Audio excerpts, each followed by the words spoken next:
Teaser 12ರ winner Gilli ವಿರುದ್ಧ ಇದೀಗ ದೂರು ದಾಖಲಾಗಿದೆ. ಫಿಲ್ಮ್ ಚೇಂಬರ್ಗೆ ಚಿತ್ರ ನಿರ್ಮಾಪಕನಿಂದ ಇದೀಗ ದೂರು ದಾಖಲಾಗಿದೆ. ಫಿಲ್ಮ್ ಚೇಂಬರ್ಗೆ ನಿರ್ಮಾಪಕ ಇದೀಗ ದೂರು ಕೊಟ್ಟಿದ್ದಾರೆ. ಸರ್ಕಾರಿ H8 ಸಿನಿಮಾ ನಿರ್ಮಾಪಕ ದೂರು ನೀಡಿದ್ದಾರೆ. ಗಿಲ್ಲಿ ನಮ್ಮ ಸಿನಿಮಾದಲ್ಲಿ ಪ್ರಮುಖ ಪಾತ್ರ ಮಾಡಿದ್ದಾರೆ. ಅವರಿಗೆ ಕೇಳಿದಷ್ಟು ನಾವು ಪೇಮೆಂಟ್ ಮಾಡಿದ್ದೀವಿ. ರಿಯಾಲಿಟಿ ಶೋಗೆ ಹೋಗೋಕೆ ಮುಂಚೆನೇ ನಾವು ಪೇಮೆಂಟ್ ಮಾಡಿದ್ದೀವಿ. ಆದರೆ ಗಿಲ್ಲಿ ಸಿನಿಮಾ ಪ್ರಮೋಷನ್ ಅಲ್ಲಿ ಭಾಗವಹಿಸ್ತಾ ಇಲ್ಲ. ಎಷ್ಟೇ ಕಾಲ್ ಮಾಡಿದ್ರು ಕೂಡ ಪಿಕ್ ಮಾಡ್ತಾ ಇಲ್ಲ. ಒಂದು ಸಿನಿಮಾ ಬಗ್ಗೆ ಒಂದು ಸಣ್ಣ ಪೋಸ್ಟ್ ಕೂಡ ಮಾಡಿಲ್ಲ ಅಂತ ಆಕ್ರೋಶ ವ್ಯಕ್ತಪಡಿಸ್ತಾ ಇದ್ದಾರೆ.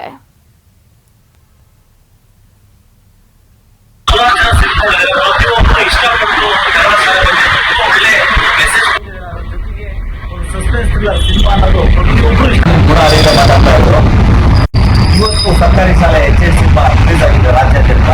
ವಿಷಯ ಏನು ಅಂತಂದ್ರೆ ಕನ್ನಡ ಶಾಲೆಗಳನ್ನು ಉಳಿಸಬೇಕು, ಕನ್ನಡ ಭಾಷೆಯನ್ನು ಬೆಳೆಸಬೇಕು ಅನ್ನೋ ನಿಟ್ಟಿನಲ್ಲಿ ಮಾಡುವಂತ ಚಿತ್ರ ಸರ್ಕಾರಿ ಶಾಲೆ ಇವತ್ತು ಎಷ್ಟಡೆ 8 ಕಡೆ ಪ್ರೀಮಿಯರ್ ಶೋ ಆಗಿದೆ, 8 ಕಡೆ ಔಟ್ಪುಟ್. ಬಟ್ ಪ್ರತಿಯೊಬ್ಬರು ಏನು ಸಾವಿರಾರು ಜನ ಸಿನಿಮಾ ನೋಡಿದ್ದಾರೆ, ಪ್ರತಿಯೊಬ್ಬರು ಇಷ್ಟಪಟ್ಟು ಒಂದು ಕನ್ನಡ ಶಾಲೆ ಬಗ್ಗೆ ತುಂಬಾ ಒಳ್ಳೆ ಮೆಸೇಜ್ ಕೊಟ್ಟಿದ್ದಾರೆ. ಅದರ ಜೊತೆಗೆ ಒಂದು ಸಸ್ಪೆನ್ಸ್ ಥ್ರಿಲ್ಲರ್ ಸಿನಿಮಾ ಅನ್ನೋದು ಪ್ರತಿಯೊಬ್ಬರು ಇಷ್ಟಪಟ್ಟಿದ್ದಾರೆ. ಆದ್ರೆ ಒಂದು ಬೇಸರದ ಸಂಗತಿ ಅಂತಂದ್ರೆ ಸರ್ಕಾರಿ ಶಾಲೆ H8 ಸಿನಿಮಾದ ವತಿಯಿಂದ ಚಲನಚಿತ್ರ ವಾಣಿಜ್ಯ ಮಂಡಳಿಗೆ ಒಂದು ಗಿಲ್ಲಿಯವರ ಬಗ್ಗೆ ಒಂದು ಮನವಿ ಪತ್ರ ಕೊಟ್ಟಿದ್ದೀವಿ. ಯಾಕೆ ಅಂತಂದ್ರೆ ಇವತ್ತು ಒಂದು ಸಿನಿಮಾದಲ್ಲಿ ಒಂದು ಮುಖ್ಯ ಪಾತ್ರ ಮಾಡಿ ಇವತ್ತು ಸಿನಿಮಾ ಸ್ಟಾರ್ಟ್ ಆದಾಗಿಂದ ಇಲ್ಲಿವರೆಗೂ ಒಂದೇ ಒಂದು ಪೋಸ್ಟ್, ಸಿಂಗಲ್ ಪೋಸ್ಟ್ ಅವರು ಇನ್ಸ್ಟಾಗ್ರಾಮ್ ಅಲ್ಲಾಗ್ಲಿ ಫೇಸ್ಬುಕ್ ಅಲ್ಲಾಗ್ಲಿ ಒಂದು ಪೋಸ್ಟ್ ಮಾಡಿಲ್ಲ.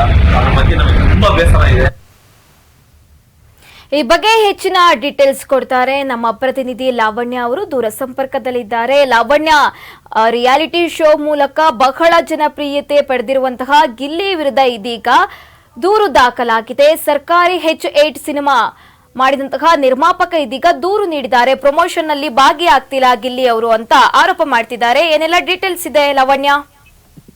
ಹೌದು Surabhi, Bigg Boss winner Gilli craze ಅನ್ನ ನಾವು ನೋಡೋದಿದ್ರೆ ಸಿಕ್ಕಾಬಟ್ಟೆ ಟ್ರೋಫಿ ಗೆದ್ಮೇಲಂತೂ ದಿನೇ ದಿನೇ ಹೆಚ್ಚಾಗ್ತಿರುವಂತದ್ದು. ಹಾಗೆ ಗಿಲ್ಲಿ ನಟ ಕೂಡ ಕೆಲವೊಂದಿಷ್ಟು ಸಭೆ ಸಮಾರಂಭಗಳು ಅಲ್ಲೂ ಕೂಡ ಬ್ಯುಸಿ ಆಗಿದ್ದಾರೆ. ಈಗ ಕಳೆದ ಒಂದು ವಾರದಿಂದ ಅವರು ಕನಕೋತ್ಸವದಲ್ಲೂ ಕೂಡ ಭಾಗಿಯಾಗಿದ್ರು.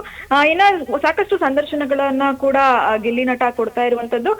ಒಂದು ಕ್ಷಣ ಕೂಡ ಪುರ್ಸೋತಿಲ್ದೆ ಗಿಲ್ಲಿ ನಟ ಇದ್ದಾರೆ ಅಂತಾನೂ ಹೇಳ್ಬೋದು. ಇನ್ನ ಅಭಿಮಾನಿಗಳು ಗಿಲ್ಲಿ ನಮ್ಮನ್ನ ಭೇಟಿ ಆಗ್ತಿಲ್ಲ, ಅವರು ನಾವು ಮಾಡುವ ಮೆಸೇಜ್ ಫೋನ್ಗೆ ರೆಸ್ಪಾನ್ಸ್ ಮಾಡ್ತಿಲ್ಲ ಎಂಬ ಕಂಪ್ಲೇಂಟ್ ಗಳನ್ನ ಮಾಡ್ತಿದ್ರು. ಈಗ ನಮ್ಮ ಸಿನಿಮಾ ಪ್ರಚಾರಕ್ಕೆ ಗಿಲ್ಲಿ ಬಂದಿಲ್ಲ ಎಂದು ಏನು ಸಿನಿಮಾ ನಿರ್ಮಾಪಕರು ಕೂಡ ನಿನ್ನೆ ಫಿಲ್ಮ್ ಚೇಂಬರ್ ಮೆಟ್ಲೇರಿರುವಂತದ್ದು. ಸರ್ಕಾರಿ ಶಾಲೆ H8 ಎಂಬ ಸಿನಿಮಾದಲ್ಲಿ ಗಿಲ್ಲಿ ಒಂದು ಸಣ್ಣ ಪಾತ್ರದಲ್ಲೂ ಕೂಡ ಅವರು ಕಾಣಿಸ್ಕೊಂಡಿದ್ರು. ಇನ್ನು ಸಿನಿಮಾಗಳಲ್ಲಿ ನಟಿಸುವುದಲ್ಲ ಮಾತ್ರವಲ್ಲ, ಸಿನಿಮಾವನ್ನ ಪ್ರಚಾರ ಮಾಡಿ ಪ್ರೇಕ್ಷಕರ ಬಳಿಗೆ ತೆಗೆದುಕೊಂಡು ಹೋಗುವುದು ಕೂಡ ಕಲಾವಿದರ ಕರ್ತವ್ಯ ಆಗುತ್ತೆ ಅಂತ ಇಲ್ಲಿ ನಿರ್ಮಾಪಕರು ಫಿಲಂ ಚೇರ್ಗೆ ದೂರನ್ನ ಕೊಟ್ಟಿರುವಂತದ್ದು. ಆದ್ರೆ ಇಲ್ಲಿ ಗಿಲ್ಲಿ ಏನು ನಟನೆ ಮಾಡಿದ್ದಾರೆ, ಆ ಸಿನಿಮಾ ಪ್ರಚಾರಕ್ಕೆ ಅವರು ಬಂದಿಲ್ಲ ಎಂಬ ಆರೋಪವನ್ನ ಕೂಡ ಇಲ್ಲಿ ಮಾಡಿರುವಂತದ್ದು. ಇನ್ನ ಗುಬ್ಬಿ ಹರಿಯಬ್ಬೆ ಎಂಬುವವರು ಈ ಸರ್ಕಾರಿ ಶಾಲೆ H8 ಚಿತ್ರವನ್ನ ನಿರ್ದೇಶನವನ್ನ ಮಾಡಿದ್ದಾರೆ. ಅವರು ಕೂಡ ಒಂದು ಪ್ರಮುಖ ಪಾತ್ರದಲ್ಲಿ ಆ ಸಿನಿಮಾದಲ್ಲಿ ನಟಿಸಿರುವಂತದ್ದು. ಇನ್ನ ಗಿಲ್ಲಿ ಬಿಗ್ ಬಾಸ್ ಮನೆಗೆ ಹೋಗುವ ಮುನ್ನ ಕೆಲ ಸಿನಿಮಾಗಳಲ್ಲೂ ಕೂಡ ನಟಿಸಿದ್ರು ಗಿಲ್ಲಿ. ಅದರಲ್ಲಿ ಇದು ಸರ್ಕಾರಿ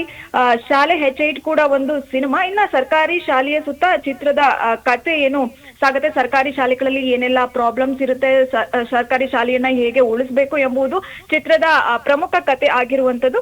ಹಾಗೆ ಇಲ್ಲಿ ನಾವು ನೋಡೋದಿದ್ರೆ ಪ್ರಚಾರಕ್ಕೆ ಬರುವುದು ಇರಲಿ, ಸರ್ಕಾರಿ ಶಾಲೆ H8 ಬಗ್ಗೆ ಒಂದು ಪೋಸ್ಟ್ ಅನ್ನ ಕೂಡ ಗಿಲ್ಲಿ ನಟ ತಮ್ಮ ಸೋಷಿಯಲ್ ಮೀಡಿಯಾಗಳಲ್ಲಿ ಮಾಡ್ಕೊಂಡಿಲ್ಲ ಎಂಬ ಗಂಭೀರ ಆರೋಪವನ್ನ ಚಿತ್ರದ ನಿರ್ದೇಶಕರು ಇಲ್ಲಿ ಮಾಡ್ತಾ ಇರುವಂತದ್ದು. ಇನ್ನ ದೂರು ಸ್ವೀಕರಿಸುವ ಫಿಲ್ಮ್ ಚೇಂಬರ್ ನಲ್ಲಿ ಗಿಲ್ಲಿ ಅವರನ್ನ ಕರೆಸಿ ವಿಚಾರಣೆಯನ್ನ ಕೂಡ ನೀವು ಮಾಡಬೇಕು ಎಂಬಂತೆ ಆ ನಿರ್ಮಾಪಕ ಹೇಳಿರುವಂತದ್ದು. ಹಾಗೆ ಫಿಲ್ಮ್ ಚೇಂಬರ್ ಅಲ್ಲೂ ಕೂಡ ಭರವಸೆಯನ್ನ ನೀಡಿದ್ದಾರೆ. ಇನ್ನ ಚಿತ್ರಕಥೆ ಬರೆದು ನಿರ್ದೇಶನ ಮಾಡಿರುವ ಗುಣ ಹರಿಯಬ್ಬೆ ಚಿತ್ರದ ಲೀಡ್ ರೋಲ್ ನಲ್ಲಿ ಕೂಡ ಅವರು ನಟಿಸಿರುವಂತದ್ದು. ಇನ್ನ ನಾನು ಮೊದಲೇ ಹೇಳಿದಂತೆ ಬಿಗ್ ಬಾಸ್ ಮನೆಯಿಂದ ಹೊರಬಂದ ಗಿಲ್ಲಿ ಸಾಕಷ್ಟು ಬ್ಯುಸಿ ಆಗಿದ್ದಾರೆ. ಇತ್ತೀಚೆಗೆ ಕಲರ್ಸ್ ಕನ್ನಡ ವಾಹಿನಿಯ ಒಂದು ಇವೆಂಟ್ ಅಲ್ಲೂ ಕೂಡ ಅವರು ಭಾಗಿಯಾಗಿದ್ರು. ಅಲ್ಲಿ ಬಿಗ್ ಬಾಸ್ 12ರ ಸ್ಪರ್ಧಿಗಳೆಲ್ಲರೂ ಕೂಡ ಏನೋ ಒಂದು ರಿಯೂನಿಯನ್ ತರವೇ ಸೆಲೆಬ್ರೇಟ್ ಅನ್ನ ಮಾಡಿರುವಂತದ್ದು. ಇನ್ನ ದೊಡ್ಡ ಮನೆ ಹಬ್ಬ ಹೆಸರಿನ ಕಾರ್ಯಕ್ರಮದಲ್ಲೂ ಕೂಡ ಅವರು ಭಾಗಿಯಾಗಿರುವಂತದ್ದು. ಇನ್ನ ಪ್ರಚಾರಕ್ಕೆ ಹೋಗಲು ಸಾಧ್ಯವಿಲ್ಲದಿದ್ರು ಗಿಲ್ಲಿ ತಮ್ಮ ಸೋಷಿಯಲ್ ಮೀಡಿಯಾದಲ್ಲಿ ಒಂದು ಪೋಸ್ಟ್ ಆದ್ರೂ ಕೂಡ ಮಾಡ್ಬೋದಿತ್ತು, ನಮ್ಮ ಸಿನಿಮಾ ಅಂತ ಒಂದು ಪೋಸ್ಟ್ ಅನ್ನ ಕೂಡ ಮಾಡ್ಬೋದಿತ್ತು